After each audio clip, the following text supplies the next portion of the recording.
Bank account को लेकर सबसे ज़्यादा जो बात हमें परेशान करती है वो है कि हम अपने बैंक अकाउंट में कितना डिपॉजिट करा सकते हैं कि हमें इनकम टैक्स का नोटिस ना आए। Hello everyone, I am Bhavna Singhal, welcome back to my channel. और आज की वीडियो में हम डिटेल में डिस्कस करने वाले हैं कि एक पर्सन द्वारा कितने बैंक अकाउंट ओपन किए जा सकते हैं और बैंक में या एफडी में आप मैक्सिमम कितना अमाउंट डिपॉजिट करा सकते हैं। सेविंग अकाउंट, फिक्स डिपॉजिट और करंट अकाउंट में मैक्सिमम डिपॉजिट कराने की क्या लिमिट्स हैं, इनकम टैक्स का नोटिस ना आए, और साथ ही जानेंगे कि यूपीआई में कितनी ट्रांजैक्शंस का हम लेन देन कर सकते हैं कि इनकम टैक्स का नोटिस ना आए।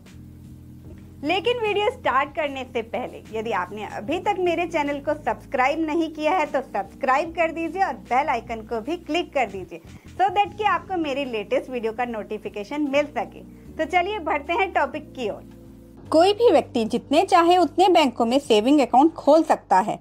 इस पर आरबीआई द्वारा अभी तक कोई लिमिट नहीं लगाई गई है, लेकिन एक पर्सन को कितने सेविंग अकाउंट रखने चाहिए और मल्टीपल अकाउंट के एडवांटेज और डिसएडवांटेज क्या होते हैं, इस पर एक डिटेल वीडियो मैंने बनाई हुई है। उस वीडियो का लिंक डिस्क्रिप्शन बॉक्स में मैंने दे दिया है, आप वहां पर जाकर मेरी वो वीडियो देख सकते हैं।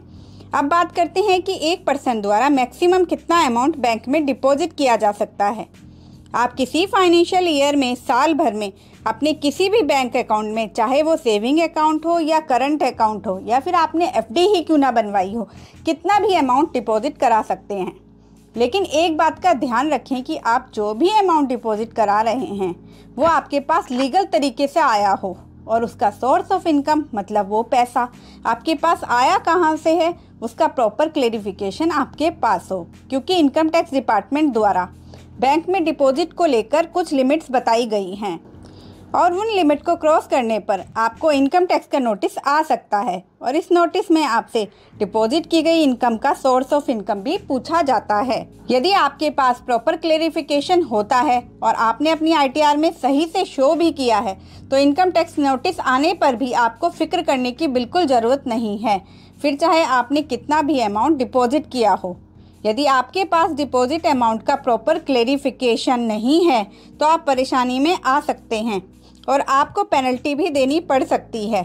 और ये डिपॉजिट अमाउंट की क्लेरिफिकेशन ना देने पर जो पेनल्टी इम्पोज होती है वो 60% से लेकर 400% तक हो सकती है।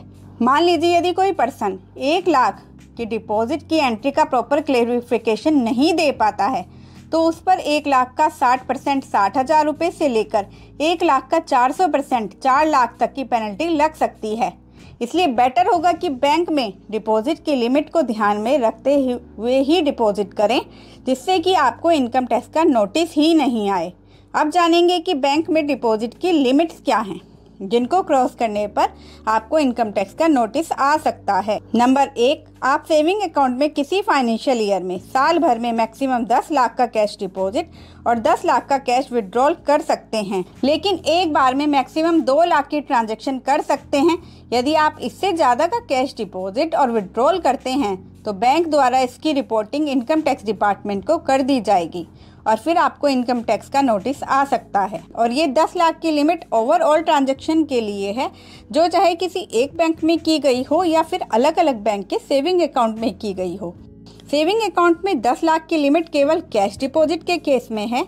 यदि आप सेविंग अकाउंट में ऑनलाइन मेथड जैसे गूगल पे, पेटीएम, चेक, एनईएफटी आदि किसी के भी माध्यम से डिपॉजिट करते हैं तो इनकम टैक्स एक्ट में उसके लिए कोई लिमिट नहीं बताई गई है।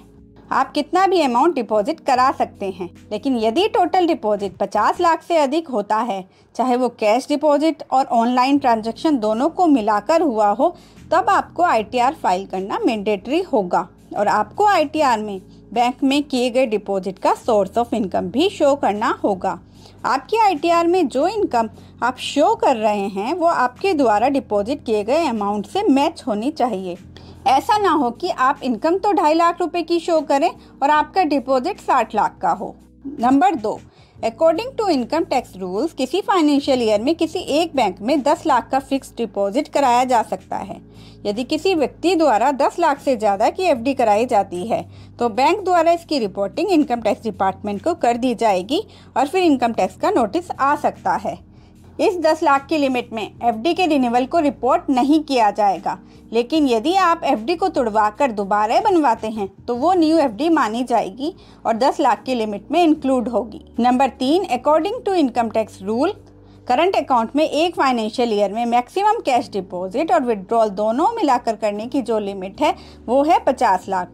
यदि कोई पर्सन करंट अकाउंट में 50 लाख से ज़्यादा की कैश ट्रांजैक्शन करता है तो इसकी रिपोर्टिंग बैंक द्वारा इनकम टैक्स डिपार्टमेंट को की जाएगी और फिर हो सकता है कि इनकम टैक्स का नोटिस आपको आ जाए। यदि ऑनलाइन ट्रांजैक्शन की बात करें तो इसके लिए इनकम टैक्स एक्ट में कोई लिमिट डिफाइन नहीं है, लेकिन कैश या ऑनलाइन डिपॉजिट दोनों को मिलाकर यदि ये 1 करोड़ से ज़्यादा का हो जाता है तो ITR फाइल करना मैंडेटरी होगा। नंबर 4, इनकम टैक्स के अंतर्गत UPI में ट्रांजैक्शन की कोई लिमिट नहीं बताई गई है। आजकल ज़्यादातर शॉपकीपर के पास QR कोड होता है जिसे स्कैन करके आप पेमेंट करते हैं। तो यहाँ पर हम उन शॉपकीपर की बात कर रहे हैं जो UPI के थ्रू पैसा लेते हैं, लेकिन वो गलती ये करते हैं कि वो UPI अपने सेविंग अकाउंट पर ले लेते हैं। यहाँ पर एक बात का ध्यान रखें कि यदि आप हर रोज़ 10,000 रुपये से अधिक का UPI से पेमेंट ले रहे हैं तो आप करंट अकाउंट ओपन करा लें और उसी का QR कोड लीजिए और अपना मोबाइल नंबर भी उसी से कनेक्ट करा लें, जिससे कि सारा पैसा डायरेक्ट आपके बिजनेस के करंट अकाउंट में आ जाए।